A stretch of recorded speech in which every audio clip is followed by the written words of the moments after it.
Howdy, folks. This is Charlie, and we got Rush Clarity, and this is Season 1, Episode 9 of the Midday Show. And it's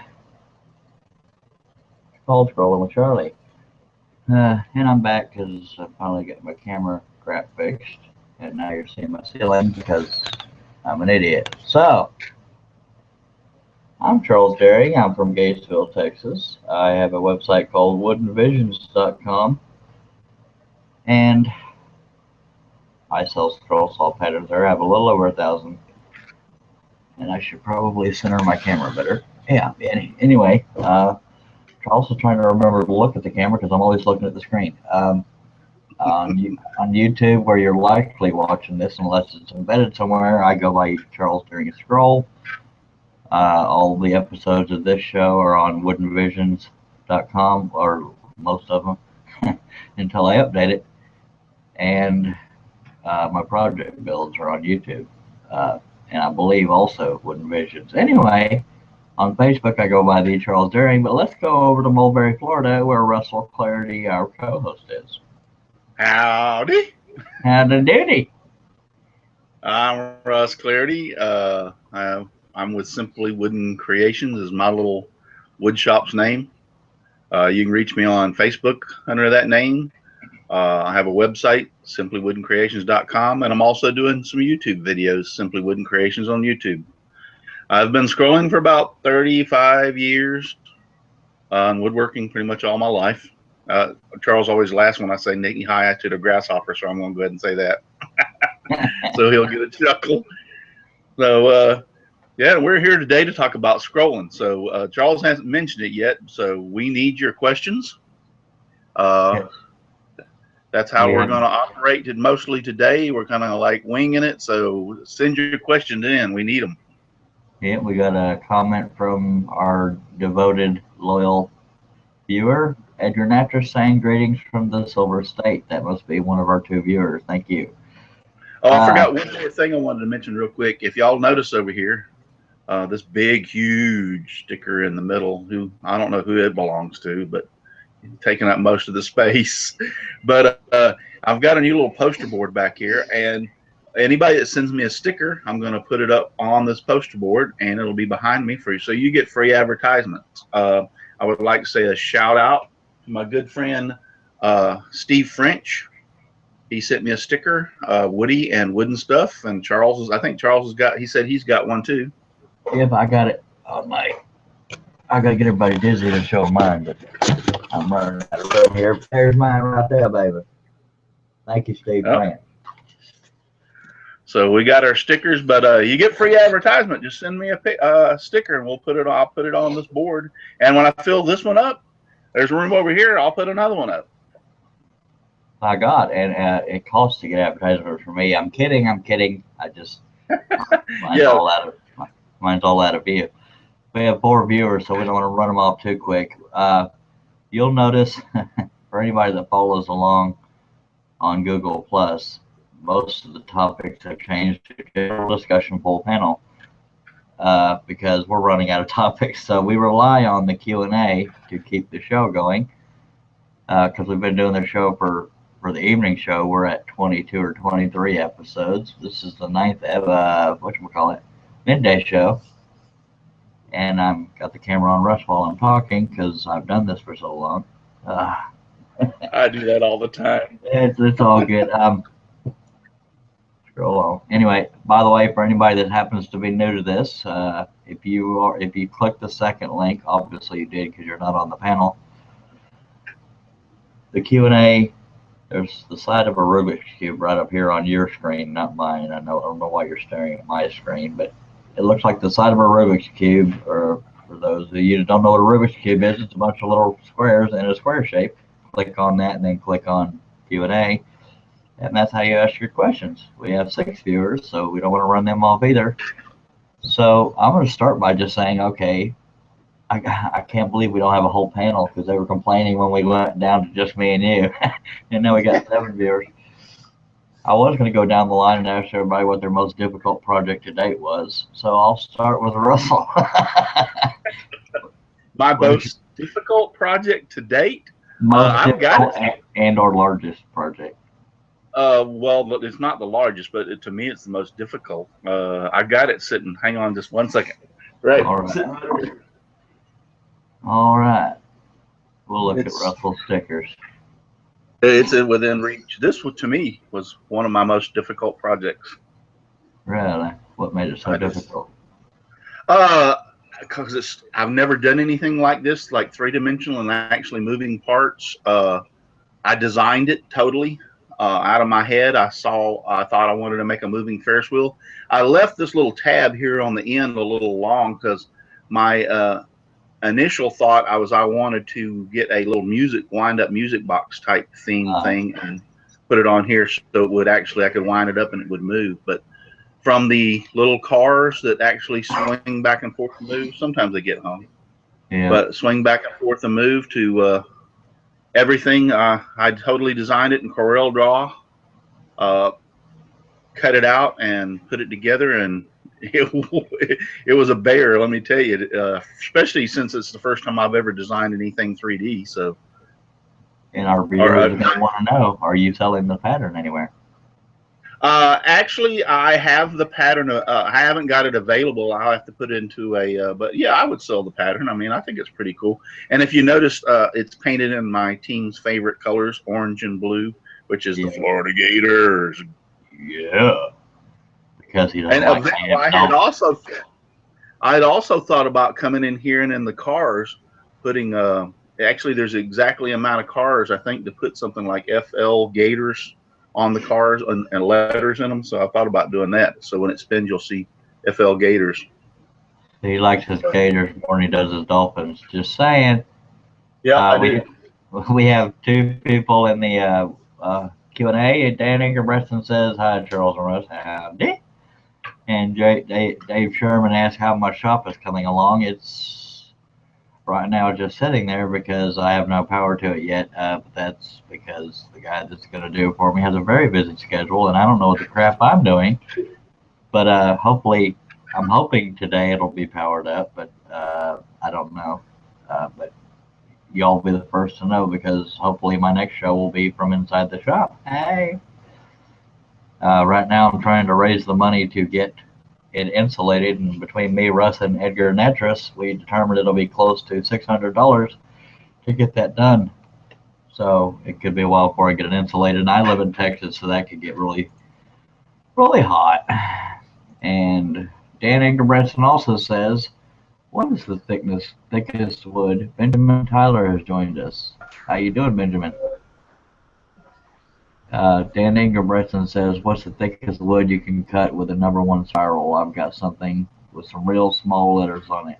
The thickest I've ever cut is 1 inch or 1.5 inches, and with a spiral that kicked my butt. And whoever that was, Benjamin Tyler, that came in, just left. I guess he saw how pretty I was and was intimidated. Russ, what's the thickest wood you've ever cut with #1? Yeah, but yeah, #1. You cut yours 1.5 inches with a #3 though, right? Yeah, #5. But or #5. Yeah. A 1 inch spiral. Man, I would say I wouldn't go over 3/4 of an. Well, this is a two-part question. #1, it depends on the wood. I mean, if you're cutting something soft like cedar or pine or balsa wood, then you can cut 3/4 1 inch without any problem with a #1 spiral. But in the same aspect, if you're trying to cut babinga or hickory or walnut or cherry, one of those little bit harder woods, then I wouldn't even attempt to cut anything over 3/4 inch. And I would say my maximum try would be 1/2 inch. I wouldn't cut. I think it would cut 1/2 inch pretty good. Now you're gonna trust me. You're gonna break blades. Well, I use the smallest I use is #3, and Tom Cole says it's because I'm using the wrong side blade clamps, but I can't tell the difference between them by looking at them. But on a side note, this is kind of corny, but to me, babinga sounds like what a gay magician would say. Babinga, you're disappeared. Okay, now, and that does. I'm not a homophobic. I'm just making a joke. Babinga. Babinga, disappear. Okay. Okay, guys, we're gonna go. Hopefully, nobody's viewing for the first time and coming in right now. Say, oh my God, this guy! I can't believe this show's even been on this long. Oh my God. Yeah, so that was that question. We have 9 viewers. If you haven't vomited into a bucket, or even if you have, feel free to submit questions right up here on your screen, not mine. You will see what looks like the side of a Rubik's Cube. Click that and click on Q&A and ask your question, baby. Come on now. And Russ Russ and I were talking earlier because we're running out of topics. That's why we keep saying general discussion and full panel. As you can see, nobody took us up on the full panel. I guess we ran those fillers off when we went down to just me and Russ for the midday show. That's called karma. Anyway, we're going to remind folks about Inkscape and GIMP. Those are both free programs. And between Russ and some other people on YouTube, there are free tutorials. But to get those programs, you go to inkscape.org and gimp.org. GIMP is spelled G-I-M-P. Inkscape is I-N-K-S-C-A-P-E. Thank God I can spell.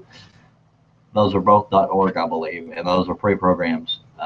Yes, and make sure that you only go to inkscape.org and gimp.org, and be careful because there are a lot of sites. I just had somebody on Steve Good's forum PM me the other night and said that they had tried another forum and they got a nasty virus or something on their computer from downloading from one of the other sites. So be very careful to go only to those sites and download from them. There are numerous, and I have went and looked, other sites that claim free download here. I'm not going to say every one of them will give you a virus or something, but I do know that they also include a lot of junk software that will hijack your computer, and so just be careful. So go to the source. Use the source, Luke. All right, from the dry desert of Nevada, we got Edgar Natras. Say hi, diddly. Hi, diddly. Hi, diddly, gentlemen. Yeah, well, you were floundering, so I thought I'd pop in and add a little character. You didn't like my babinga?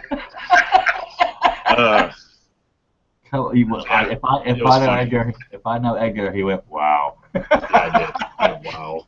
I appreciate that, Edgar. You want to tell people about you, and if you have a channel or whatever. Okay, yeah, I do have a channel. It's just Uncle Ed, or it's supposed to be Uncle Ed. Haven't really gotten the actual name. It's under Edgar Natras, and with a as in Nelly. I only have like 3 videos up right now, and my Facebook page is closed, so don't try. And been a woodworker, and for as long as I can remember. What was the term? As knee-high to a grasshopper? Yeah. Yeah. Edgar is a very good woodworker. He's barely ever touched a scroll saw, but he does have one, or at least one of his students does. Excuse me. Yeah, he teaches. My student bought one for $25. It's a 21-inch Craftsman, I think. I could be wrong. I know it's a Craftsman. She bought, and then she told me she was afraid of it. And then, so it's just sitting there. So whenever she feels like she's gonna be a little bit brave about it, then we'll get her going. My God, I tried to do Yoda, and I lost my voice for a second there. Do not. There is no try. Okay. Yeah, fear nothing. Let's show some maturity. Hurt you, it will not. Actually, just to go on to that, off of that topic, to spawn off of that, I think the scroll saw is probably one of the most safest tools in the shop. I started teaching my granddaughter when she was, I believe, 13 years old how to use a scroll saw, and she has never had any problem, never hurt herself, so it is great for older people and the young ones too. Yeah, and Edgar, for what it's worth, if you ever are able to get the adapters to get straight-ended blades or whatever, you can also show her a spiral, because you can tap that blade and not hurt yourself. Dan Ingerbretson says, thanks guys, it's 3/4 inch, so I'll probably go through a half dozen blades. You are quite welcome, Dan. Lawson says, isn't Russ 2 on this evening, or is he 2x4, or is his 2x4 growing? Or is he growing? In other words, growing a 2x4? No, Yeah. Russ too. He's taking a nap. He was tired, so I told him I'd take over and run the show. Yeah, I don't know which one's uglier, but I hear the same thing. But ironically, folks, I actually do have a twin brother. But if you don't know what we're talking about, go to Simply Wooden Creations and watch Russ's video talking about. He has two of them talking about the 2x4 contest, and he's a very good actor. and he, yeah, there's two of him, and that's pretty scary. We have 10 viewers who don't want to run them off. So, Russ. I would like to make one point in case somebody doesn't realize it, that we are live on YouTube, so you can watch us there. And there's always also a way in the comments that you can ask a question, and I have it over here on another computer that I'm monitoring. So if you, somebody that, well, I'm kind of like futile to say this, but if you're watching this on YouTube after it has been recorded, because you could, next time we have a show, you can watch on YouTube and actually post your comments underneath, and I will read them on the show, and we will answer them that way. So. Yeah, and if you're watching it while it's not live, because right now it's May 2nd, I believe, and it's noon Central till 1 p.m. unless we go long, which I don't see happening. Even if you ask a question, oh, my ear itched all of a sudden. Oh, I love that. Anyway, even if you ask a question 3 years down the road, if I see it, I'll answer it, by God. The only reason I say I is because it's on my channel, and Russ isn't likely to see it unless he's a stalker. But anyway, I have the camera. I heard things. He might. I just keep on waiting for one of the doors to open and that 2x4 to be there. Yeah, I'm so looking forward to that. It's be funny. Afraid, Charlie. Be very afraid. I'm very afraid because it's 2x4. Hey, Edgar, since you all of a sudden stepped into it and said you were going to help him because you felt like, hey, you're the next on the list. I'm sending him to your house next. Bring it. Bring it, yo! But you got to give him a picture to print out. I was surprised. Yeah, my hogs would love to eat your 2x4. Yeah, more hogs. I read a statistic: more hogs kill people per year than sharks. Hogs ain't as nice and cuddly sweet as you think they are, folks.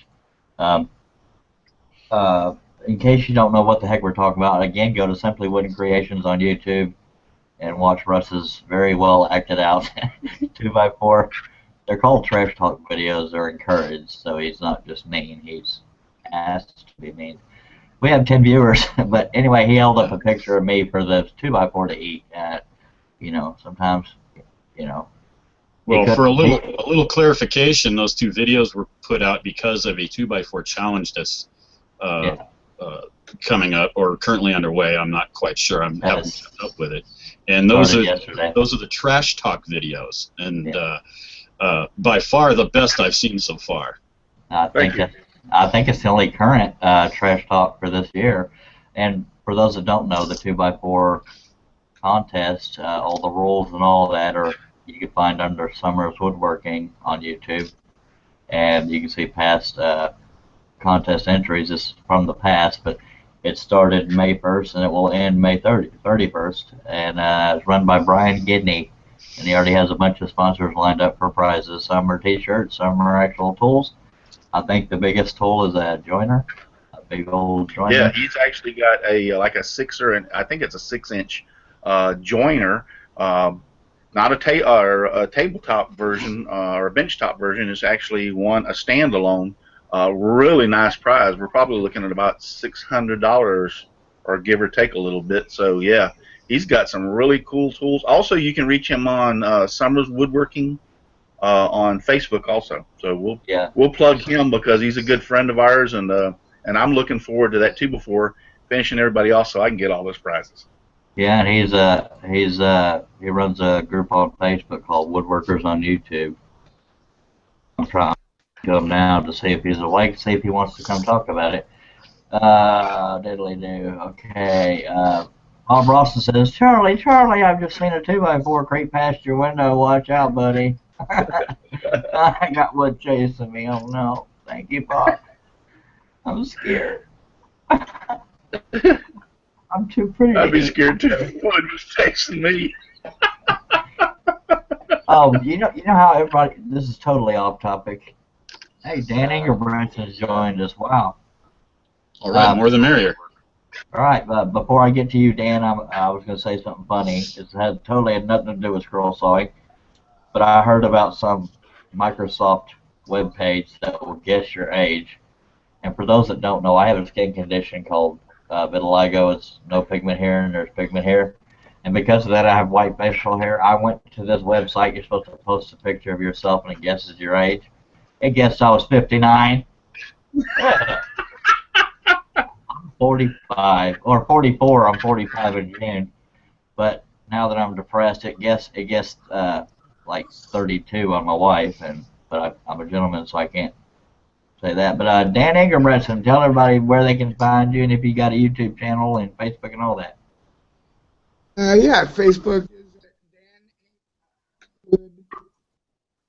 Hey, your audio is messing up a little bit. I'm not sure what's going on. I can barely hear you. Let me go to the toolbox, see if I can pump you up there. Dan Ingerbretson, Dan Ingerbretson. Okay, your volume is all the way up. Hopefully it won't all of a sudden fix itself and deafen us. You hear me now? Barely. Or you could just keep talking like that and just talk real loud and I'll make it out. Okay. All right, it's Dan Wood at Facebook, and also YouTube channel is both Dan Angie Wood. Okay, I hate to say it, but it's really hard to make out what you're saying, Dan, and that's unfortunate because I think this is the first time you've been on. Yeah, well, let me mute out here for a second.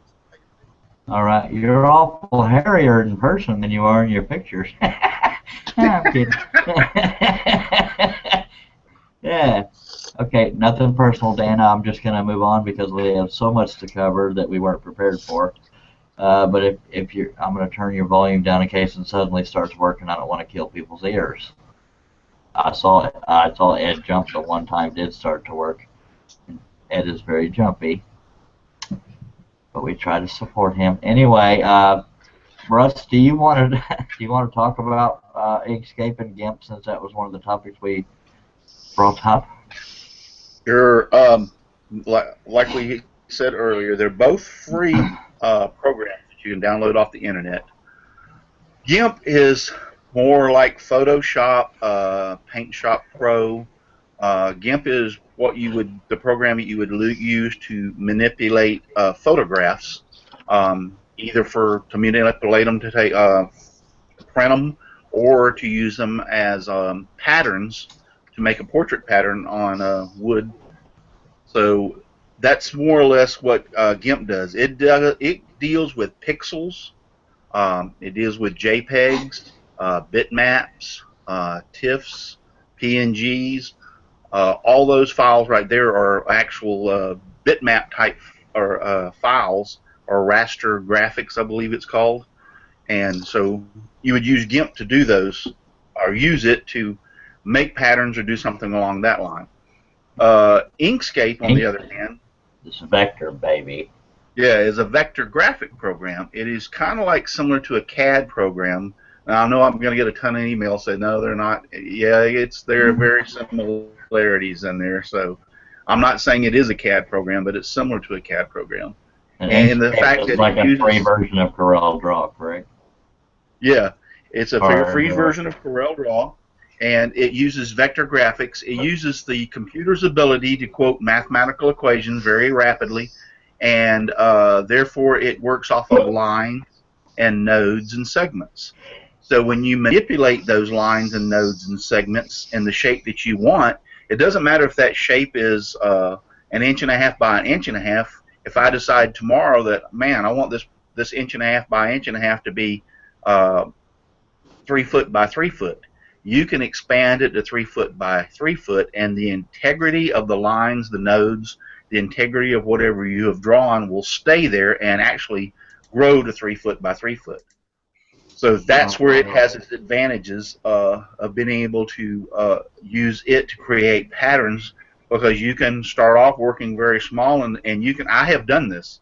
I have started off with a small pattern and brought it out to my shop and began to cut, and I'm like, holy crap, man, I wish this thing was about 2 inches bigger, and actually taking it back into. I mean, you're gonna laugh at that. It's not the first time he said that, folks. But go ahead. But take it back and make it larger to make it easier to cut or manipulate it in any way, shape, or form. Now, that being said, in the same aspect with GIMP, for instance, if you have a picture, a wallet-sized picture, for instance, and you decide I wanted to make it to an 8x10, and it's a photograph, vector raster graphics or whatever, and you go to blow it up that large size, you're going to find out that it's not going to work. It's going to become very pixelated. In other words, the little tiny squares that make up a photograph, if you blow one of them up, you can actually see the little tiny squares that make up that photograph, and they will become very large. Each one of those squares contains information as to how that photograph, the color in that area, the clarity in that area, all that kind of information is in all those little squares. So when you blow it up, it can't handle it. The photograph is worthless. It becomes fuzzy. It becomes useless. So that's the disadvantage of using GIMP in those type of situations, and where the advantage of using Inkscape, CorelDRAW, those vector graphic programs would have over that.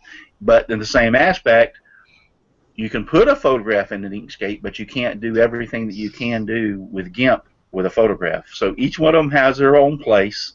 I have I prefer the other version. I have Photoshop and I have CorelDRAW. Charles likes my little quotation. Photoshop and CorelDRAW has all the bells and whistles. Yeah, and you want those bells and whistles in your program. So I'm not saying that you can't do pretty much everything, but in Inkscape versus CorelDRAW, life is a lot easier to use CorelDRAW than it is Inkscape. You'd have to have a lot less steps to create something. So that's just to touch base on those two. If you're starting out, I would definitely recommend download the free ones, because if you can use GIMP and you can use Inkscape, you can transform that over and use Photoshop or PaintShop Pro or CorelDRAW. Oh, God. Thank you very much, Mr. Clarity out of Mulberry, Florida. Now, even though not everybody here is a scroll sawyer, I'm going to jump over in the order that they appeared and ask what they're currently working on. Mr. Edgar Natras, what do you currently got on the bench or around the bench or on the floor, wherever you're putting it? Well, it's pretty much in the driveway right now. We are converting a 70s style dresser into a pedestal type bed, a full-size type bed, and we're trying to incorporate make it more of a four-poster at the same time, just a little bit more elevated. Really? Well, we look forward to seeing that. So, Dan Egerbretson, we're going to try you again. What are you currently working on? If we can't get your audio, just... Can you hear me now? I sort of can, off and on. Just I'll give it your best shot, I guess. What are you currently working on? Well, a friend of mine wanted me to make a sign for his wife. It's where she parks in the driveway. Uh-huh. And actually, it says pitch parking. Pitch parking? Yeah, and all of it will be nagged beyond belief. Well, only certain people can get away with putting that in their driveway and not being divorced. Thank you very much, Dan. I'm going to go to the Q&A. Bob Rawson, I was going to say Dan Egerbretson, so I'm so used to him being in the Q&A.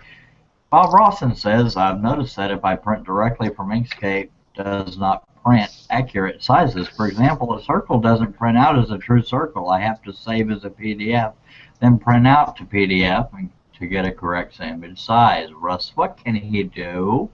He can't do anything. That is one of the downfalls of Inkscape, and one of the reasons that I quit using it. Inkscape was primarily, when it first came out, was used back in the older versions of Windows, and they have upgraded it, but they have not kept up to date with upgrades for the newer versions of Windows. So the biggest problem that I have had people complain to me about and send me emails and ask me questions about is that printing problem. and there's actually nothing you can do except what you're doing right now. Turn it into a PDF and print it, or do a screen capture, find some way around, because that's its downfall. It will not print accurately on every computer and every system.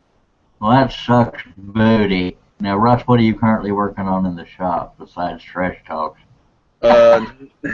Nothing at the moment. I do have something that I'm going to make a video and produce this week. Well, I'm not going to bring it out right this minute. It's kind of like a little surprise. But my week was, I knew the challenge started May 1st, so I was really kind of pushed this week to get that video done and completed, if not on or by May 1st, and I did. I was actually able to post it on May 1st. So. Yeah, he spent more time on these trash talk videos than actually thinking of a project to do with the 2x4. Neither one of us have a clue what the heck we're doing for the show. So this video has nothing to do with carnivorous carnivores, right? It's the 2x4 is carnivorous. Yeah. Okay, but the video you're putting out has nothing to do with a carnivorous carnivore. Oh, no. The video this week that I'm putting out, no, it is actually a scroll. I'm going to scroll something, and it's actually kind of I'll give this much away. It's actually something for the kitchen, a little something for the kitchen. It's not to be used as a spoon or a fork, but it's a little something for the kitchen. I'll tell you this much. It's kind of along the line of like the laundry sign I did to hang the socks on for the laundry room. Well, I'm making something similar to that for the kitchen. It'll have a little saying on it. Probably something like Mom's Kitchen. Aw, bingo. Anyway, but no cigar. Appreciate it. All right, I'm going to screen share to show you all what I'm working on. It's a life-size picture, 5 feet tall by 3 feet wide. That is what I'm working on right now.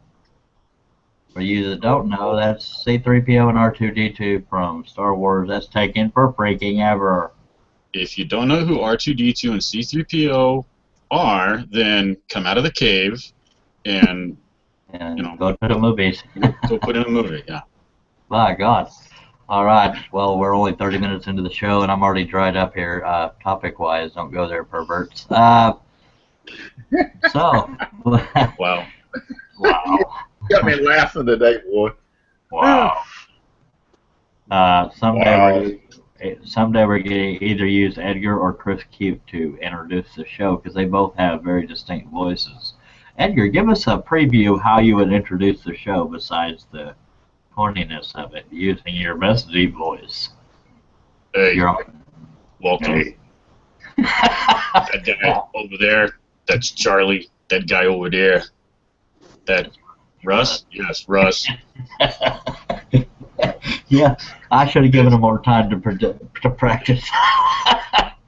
Back when I did a short stint with a local radio station, I had to practice for hours before they had me do the announcing voice. So it would take me a while to come up with some things. Yeah, I can make different sounds, but I don't know that I would sound good. Ladies and gentlemen, Scrolling with Charlie. Here, let me give it a try. And now, live from Gatesville, Texas, it is Scrolling with Charlie. Sorry. I think that was pretty good. We need the fanfare in the back. Yay! Yeah, we this enigmatic co-host, Russell. We forgot the blanging sound effects here, folks. We usually are more mature than this, or at least they are. I'm going to have to go over this. This is, they're going to claim to be. Now, this is late, but after the introduction, we do this. And I pushed it, and it's going to happen later while I'm talking. Yep, because it didn't happen. There it goes. Thank you. And then if you tell a joke that doesn't go over well, that's most of the case. So this is not going to be a show about sound effects. Oh, Jesus. And then when I tell a joke, nobody gets it. Which is usually the case. Okay, stop, Cricket. Okay. Oh, wow. Oh, wow. All right. Wow.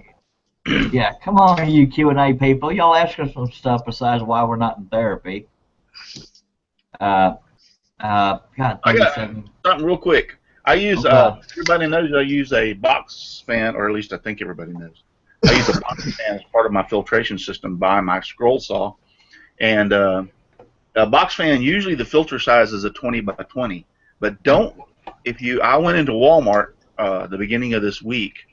Don't let that 20 by 20 size kind of fool you, because I was able to buy 14 by 24 inch filters, and what I'm going to do is just glue them together to stack them on top of each other and put them in front of and I got them for $1 a piece. They are very, very nice filters. Wow. They were on the discontinued aisle, so I bought every one of them they had, so I'm good for, usually a filter will last me probably a month, 3 weeks to a month, so I'm good for, I got 10 filters, so I'm good for five months at least, for $1 a piece. Very good. Oh, God, these sound effects are going to carry the show through. Thank you, Russ. Russ, do you want to explain to people how your filtration system works for anybody that may not have ever heard you talk about it or seen it being done? It's really simple. Yeah, probably you're going to lose my. I'll even show the new filters that I've got, but you might lose the audio, because I think the last time I did, everybody goes, "I can hardly hear you." So, yeah, just talk louder the further you get away. Can you hear me now, Charlie? Yes, sir, I can. Hey, I just plugged in a different webcam. Awesome. There you go. It had to have been subbed on the laptop. All right, I appreciate that. We'll get right back with you, Dan, as soon as Russ explains his filtration system, or dust. I keep this by my scroll saw to collect the dust. I have another fan on the other side. Well, actually, see if I can move this out of the way you can see it. Over there is a little blue fan, and it blows across this way, and straight towards this fan, which is a box fan I bought for, I think, less than $15 at Walmart. I just buy these filters, and you can see how well they work. Usually, the bottom part of the filter collects dust first, the quickest. Let's put that down there. This bottom part will, so I actually have 4 sides. This side is full, this side is full, and I've got it working on this side now. But I just made this simple little stand out of actually a chair, rollers, with a piece of PVC pipe. I come up and put it on a piece of 2-inch sticks, and then I add this little piece of plywood on the back for stability. And I set it right here next to my scroll saw to collect the dust that's coming from that direction to keep it from going in my shop. Now, I have tools on that side. I have all kinds of stuff on the other side of the shop in that direction. And I'm telling you, virtually no dust gets over there on that side. Everything's contained right here. Now, this is not the only thing. I have also a pipe that goes underneath my scroll saw that actually pulls the dust down from underneath. But this is just one of the things I use. And what I was talking about not being afraid with the filters, these are the filters I got for $1 a piece. And what I plan on doing is just putting 2 of them together, like so, and strapping them on the, and I'm off to go, and it only cost me $2 for a filter, which normally, if I buy these filters, I buy the good ones. Do yourself a favor, don't buy the cheap filters. They're cheap for a reason. I usually spend about $10 to $15 for a nice filter for this, and it does the work. It collects the dust. I don't have a dust problem in my shop. These are the, I'll show the brands. The Filtrete 800 microparticles. So I buy the better filters. It works a lot better. I glue 2 of them together, and I think for $1 a piece, you can't beat it. My God, so the better the filter, the better the filtration. And for those, I don't mean to insult anybody's intelligence, but you obviously want the fan pointing away from you, because although the front of the fan is blowing, the back of it is sucking, so that will suck the dust into that. And most people use it on box fans. Yes, that is absolutely correct. You want it on the back side of the fan where it's pulling the dust in. Because if you were to, you could put it on the other side, but what is going to happen is your blade and your motor and your whole case inside is going to fill up full of dust before it ever, and attach itself to all that stuff before it ever gets to the filter. So you want it on the actual suction side of the fan, not the actual blowing side of the fan. So. Now, see, Edgar uses nature as a dust blower or dust extractor because he does his work in the driveway. Well, I do my work in the driveway, and He did his in the driveway. Yeah, the best dust extraction system I have right now is I hand my niece $1 and a broom, and she helps me out. And sometimes all I see is my dollar waving bye-bye as the broom hits the ground, and I see a trail of dust behind her. Well, you know, the guys, the last time I was doing it in the driveway, they arrested me. Oh, Lord. Whoa, Jesus. whoa. Wow. Well, we can call this a family show. That's probably going downhill anyway. Dan, do you have any kind of tricks and whatever for dust collection, or you just rely on a broom or begging somebody else to do it? Well, actually, I've seen Russ demonstrate his before, and so I've just been lazy. I haven't dug out the box fan out of the rafters yet. So, but I was going to do something like that. But yesterday, I just finished a collection system, and it's just a big old 14-gallon shop vac hooked to a 55-gallon barrel. Oh. And then I made adapters and stuff for different dust ports on all these machines. So I just finished it yesterday. So you sort of got like a dust cyclone thing, but it's really big. Yeah, it'll hold a lot. Absolutely.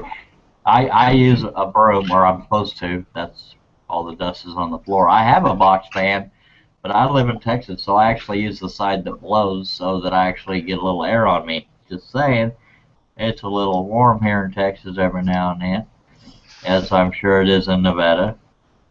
Dry. It was 92 in Sacramento, California yesterday. Googly moogly. It's been getting to the low 80s here, which isn't bad. But when the humidity hits, if you're in an enclosed building, somebody was asking about my new shop. There's no power to it yet, so I've been, you know, anything I've done in there, I've lost 3 pounds worth of sweat.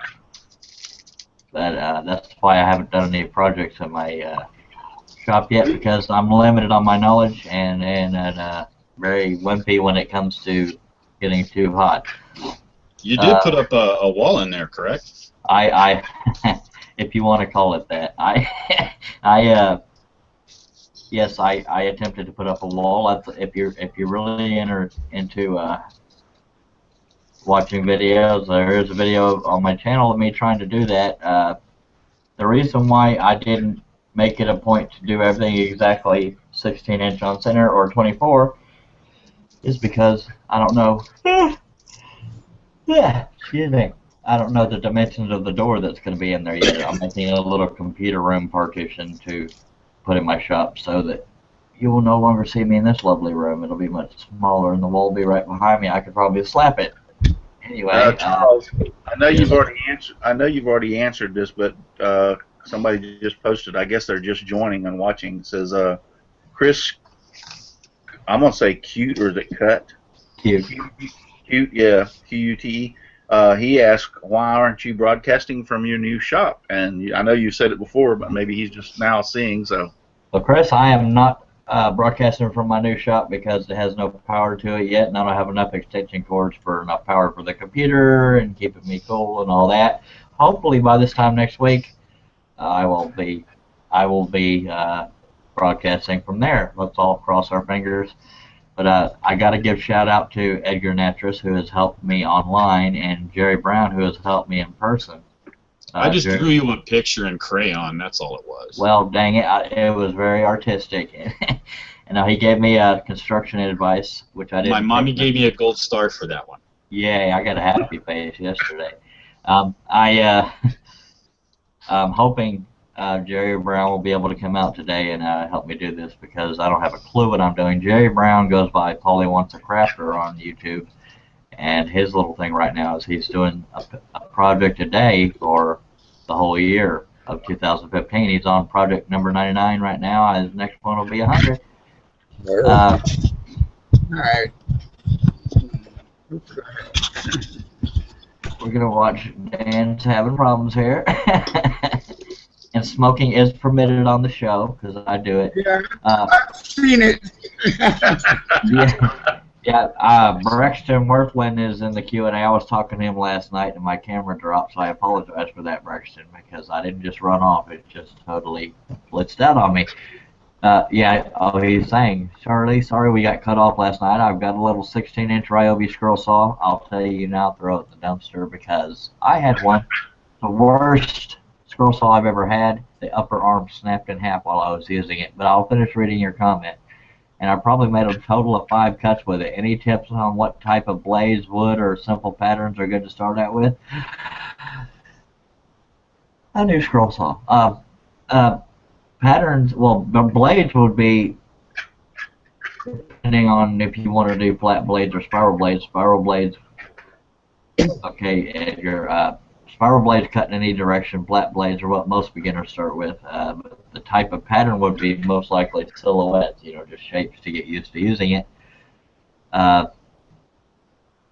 Any tips on what type of blades, wood, or simple patterns? Wood would be whatever wood you're comfortable with. The softer the wood, the easier to go, especially being a first timer. But just know that even as long as me and Russ have been doing it, and Dan, a straight line is the hardest thing to do on a scroll saw. But Russ uses both ferrules and flat blades, so I will run to him on the advice with what blades to use for a beginner. What blades to use for a beginner? Yeah. Actually, I would say any of them. I like scroll reverse, and the only reason I say that is because, or ultra reverse, is because of the lack of it. It actually has teeth cutting up and down. So on the bottom side of your wood, you will not have the fuzzies that you will have with a skipped tooth blade. So I mean, pretty much any flat blade. I would start off with a number 3 flat blade, like a Flying Dutchman number 3, either scroll reverse or ultra reverse. Get used to using that. Number 3 is a good size. You can still cut small stuff, but yet it is thick enough that you're not going to be breaking it like you would a number 1 real fast. So it's kind of hardy. A number 3, start off with some pine, some cheap pine that you can get at Lowe's, Home Depot. 3/4 inch thick, buy 1x12, 8 foot long, cut it up into smaller pieces and go for it. That number 3 blade and that 3/4 inch, it'll cut it like hot butter, and it'll really get you going. And the next thing I can just say is I did not develop my skills and my ability to scroll overnight. It took me, I've been doing this for 35 years. You're not going to sit down at the scroll saw unless you're just an exceptional person. And right off the bat, Charles pointed at him, yeah, you're right, guys. I believe that, sure. You're not going to sit down and begin to cut perfect straight lines and perfect patterns to begin with. It's going to take a while. I do have a video out.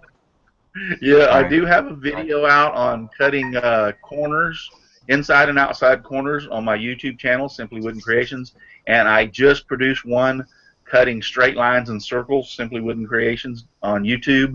I'll go ahead and give this brief explanation. When you're pushing that wood straight forward into the blade and thinking it's going to cut that straight line, it's not. You're in for a rude awakening. You're going to have to angle the wood to the side and push, because of the way the blade is designed. The burr on the back and the kerf, it kind of cuts at an angle. So all I can say is, other than that, watch my videos and hope it helps you. Refer to as blade drift. And on a side note, I talked about how I was talking to Braxton last night and a call dropped, and I talked to Russ almost daily and Edgar almost daily. Google Plus Hangouts don't always have to be live on the air, so I would like to hear from the viewers or anybody seeing this later on down the road. If y'all, we don't have to do this on a schedule. We're still going to do our midday show and our evening show at 7:30 p.m. Central. But if y'all ever just want to hang out for the heck of it, just talk as a group. It doesn't have to be recorded, or it can be recorded if you want it to be. We can have brand new beginners, people that are not just scroll sawyers like Braxton. He's a very good woodworker. He's currently working on a humongous entertainment center. He was showing that to me last night. for a customer. So if any of you viewers would like to see just regular or be part of just a regular hangout, whether it be recorded live or not, let me know, and we could consider doing that. It doesn't have to be on weekends. It could be middle of the day, middle of the night, whatever, because I keep strange hours to begin with, which is why I had to set an alarm to start this show. Just saying. I also thought about doing that, doing some more live actual shows.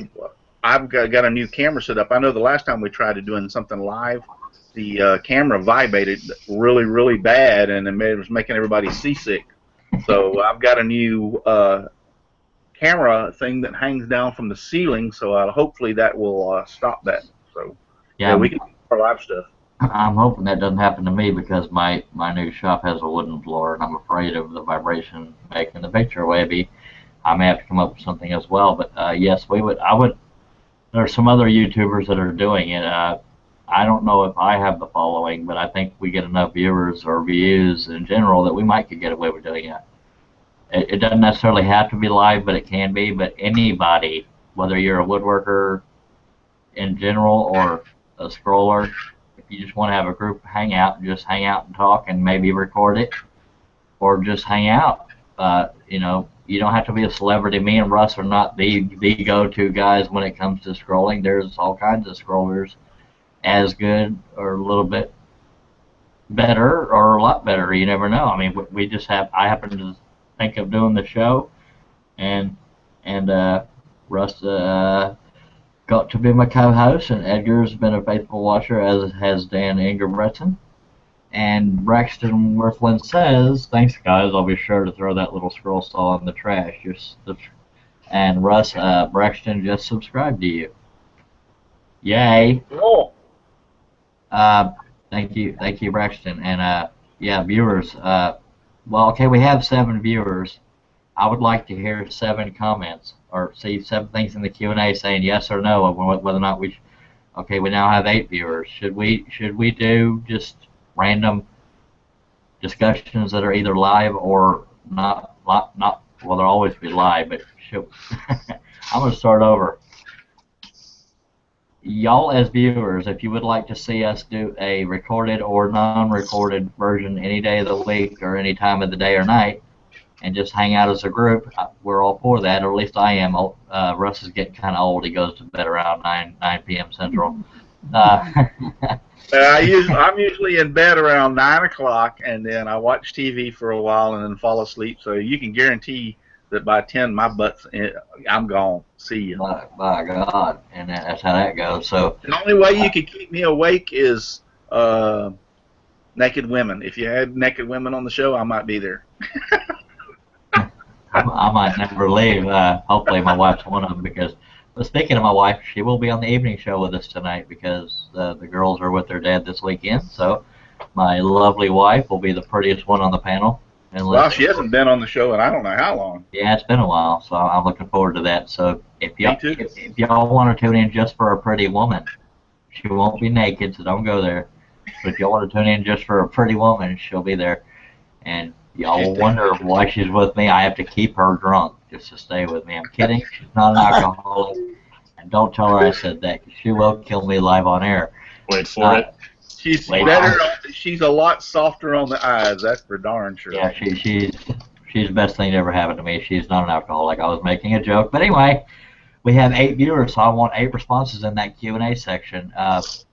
Do y'all want to see just a random show during the week of a hangout? I could just post it on my personal profile. I go by the Charles Deering on Facebook, or Charles Deering on the way to find me on Google Plus. I have more than one because I've forgotten passwords. But if you see a wood grain picture of me doing this, like this back here, that is the profile I use. Add me as a friend on there, and when I go to do a live hangout, whether it be recorded or not, we can do hangouts just like this, except for it doesn't have to be recorded, or it can be recorded. But if you would like to see that, let us know. There's 10 viewers, so let us know in the Q&A section if you'd like to see that done. It won't always be me and Russ, because like I said, Russ goes to bed relatively early. It could be Edgar, it could be a guy named Ron Buchanan. Ron Buchanan does what he's known as the wood traveler. He travels around the country talking to woodworkers. He doesn't travel unless he has a woodworker to go see because, you know, that costs money. But things like that, you know, let us know in the Q&A section or the comment section if you're seeing this later. I look really macho going like this. Look down below if this is after the live show. Let us know in the comment section if you'd like to see that.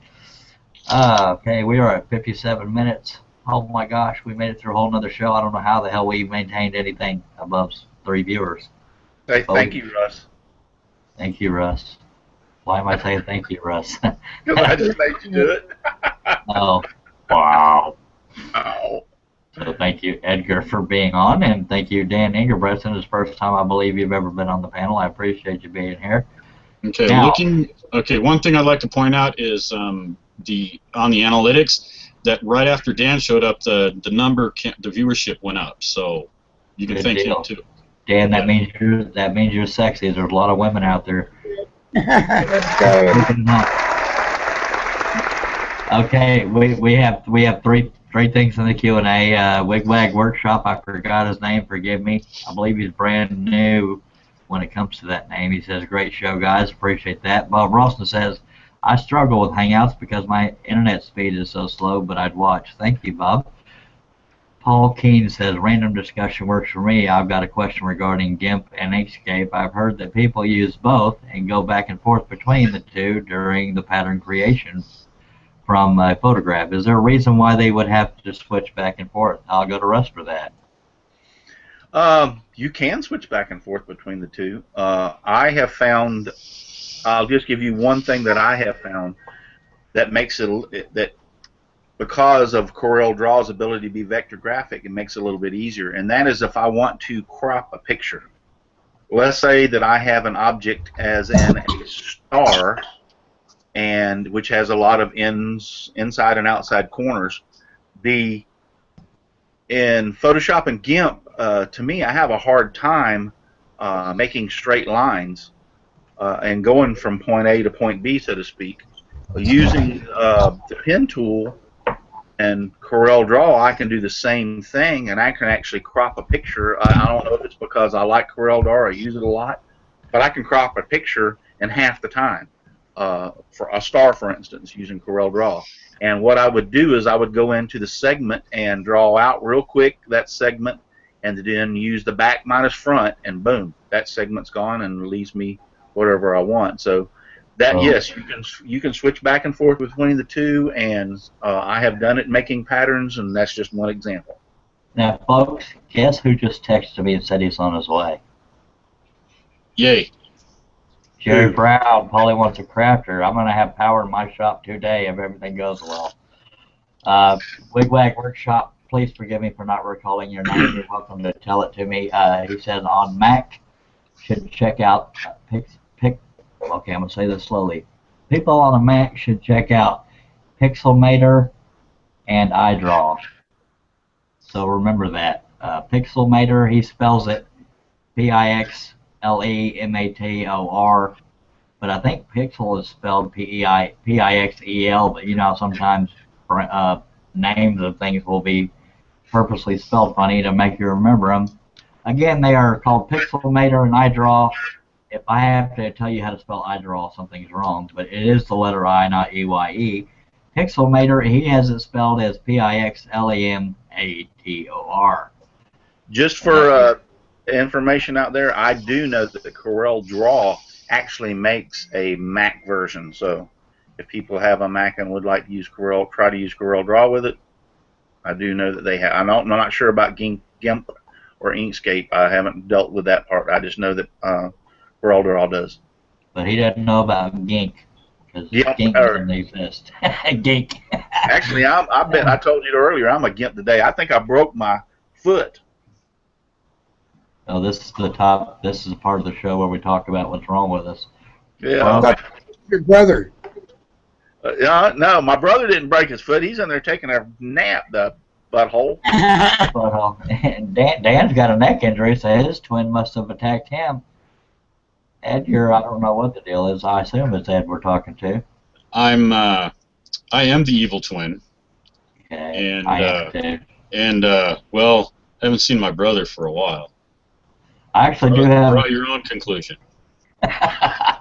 6 feet under. Anyway, I actually do have a twin brother. Someday, he just has to happen to be here. But we looked more alike when we were growing up. But you know, our faces look a little different now. But I actually do have a twin brother. He goes by Clip Deering on Facebook, or I don't know. I don't look at his. Hush. Now, last time I tried to end the show, I said, y'all guys say it with me, and I went 3, 2, 1, and everybody sat there. So what I'm going to do now, I'm going to have to tell you what we're going to do. When I say 3, 2, 1, right after I get done saying 1, we all say scroll on, just like that, okay? So, wait, we got a Q&A. My name is Steven. Is Wigwag, help me remember that, Russ, Wigwag Workshop. Say that real quick 10 times. His name is Steven. Workshop. Wigwag Workshop. Wigwag. Now, I guarantee all the viewers, I'm going to have you busy for 30 minutes after this. Try to say toy boat 10 times in a row steadily. It's almost impossible. But when I say 3, 2, 1, we're all going to say scroll on, okay? Deal, everybody? Stay on the line. No, wait. Scroll on. No. Okay. Okay. Not keep the blade on the line. That's Russ. That's what I was going to say. No, Russ. Come on, work with me now. Now, folks, the reason why this is such a big deal is I tried it on the last evening show and nobody picked up on it. So I sat there all by myself. I said, scroll up. And yeah, we had to do it twice. So now, okay, I feel like since I've made a big deal out of it, all 4 of us are going to say something different. But either way, after I say 3, 2, 1 and then say my thing, the show's going to end. 3, 2, 1, scroll on. Scroll on.